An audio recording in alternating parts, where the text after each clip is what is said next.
All right, welcome back. Let's continue our review. Here in this section, section 2.4, we're going to be dealing with the structure of metal alloys. And so recall that there's a couple of items that we need to remember here. This section is actually relatively small, as you recall from class.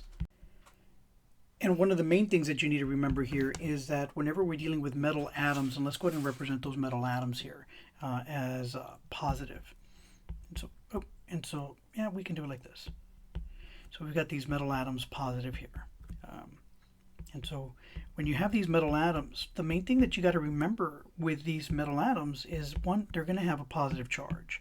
And so that positive charge essentially is going to require that you understand that the negative charges that are normally associated with an atom, a metal atom, those charges then are not going to be localized to one particular atom. And so what you wind up seeing here with a lot of these atoms when they get represented is that we do have a constant regular arrangement of the atoms overall, as you can see here. But what you wind up seeing is that these electrons that are essentially going to be associated with one of these electrons, they're not going to be localized in any significant way. So you're going to get electrons here kind of moving from one location to the next. You might have one over here, you might have another over there. But overall, though, I'm just going to draw a couple of them here just to show that, I mean, there's not a regular pattern overall. But these atoms then, or these electrons, are essentially going to provide a C in which the positive atoms of the metal are going to be essentially able to move around. And so I'm just going to draw like this. Those positive atoms are going to be surrounded by the negative sea of electrons, which essentially is going to go all the way around. And so this is the glue then that keeps these metals together. And so you see very similar to what was happening in the early atom description with Thomson with the plum pudding model. You got a similar thing going on here with the metals, except the difference is that the electrons here are essentially a free-flowing. So here, I'll make sure I kind of write this down just to denote here that the electrons in this particular guard here, the electrons are free-flowing.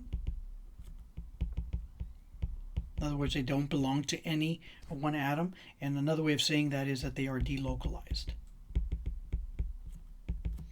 Okay, and so these delocalized electrons essentially is what gives the structure of metal alloys a very similar structure that you find with lattice solids, or these ionic solids that have a lattice network overall.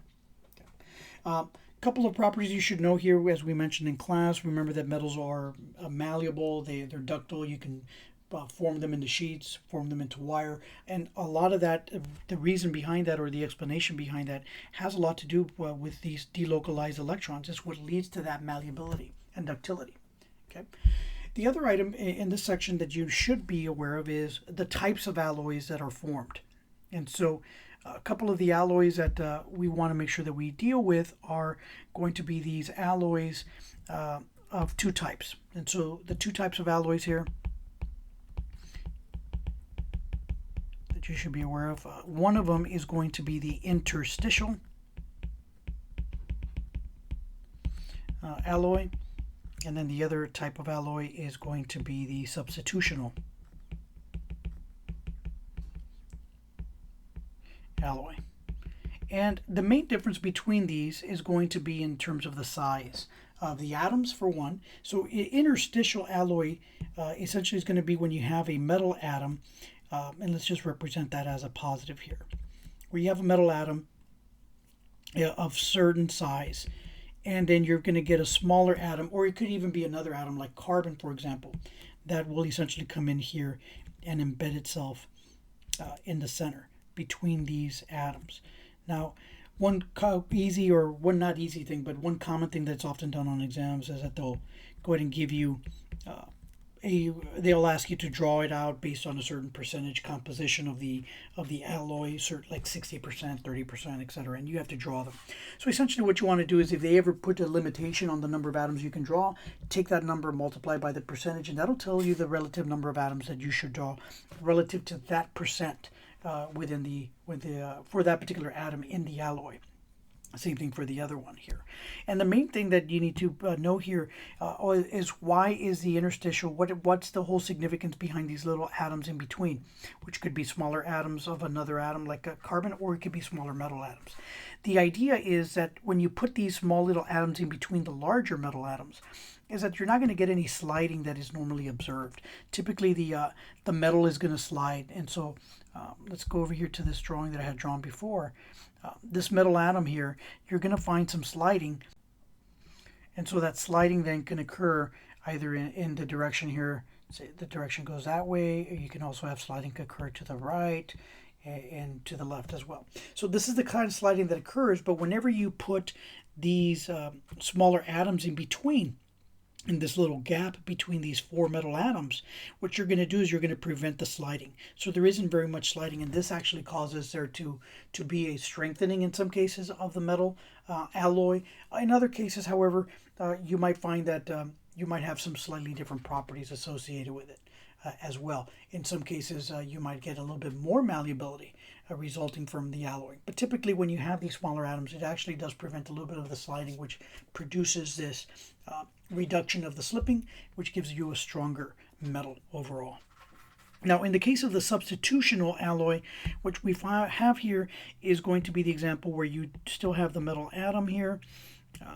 I'm just going to draw two rows, and then we're going to get a very similar thing happening where you can have embedded atoms. However, here, because the atom that you're embedding is of similar size, another metal, all you have to do here, or what you're going to see, is you're going to see a couple of these atoms substituted into the mix overall, but you don't have any major changes other than that.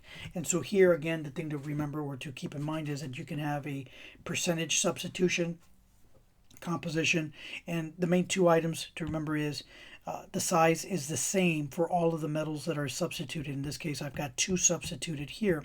There's a total of 1, 2, 3, 8. So the ratio for the yellow atoms, so here, this essentially here, the ratio here would essentially be here. Excuse the dogs in the background. But here you've got 2 out of 8. So here we have 1 out of 4. So this would be a 25% composition. And so that essentially would mean that the others, the metals in green, would have a 75% composition. And so you can have different values of all of these and just be prepared to draw them out respectively so you can get them right overall in this section of the exam. All right. So we're going to go ahead and cut that there. I think that covers pretty much the highlights of this particular unit. Let me go ahead and go on to the next one, 2.5.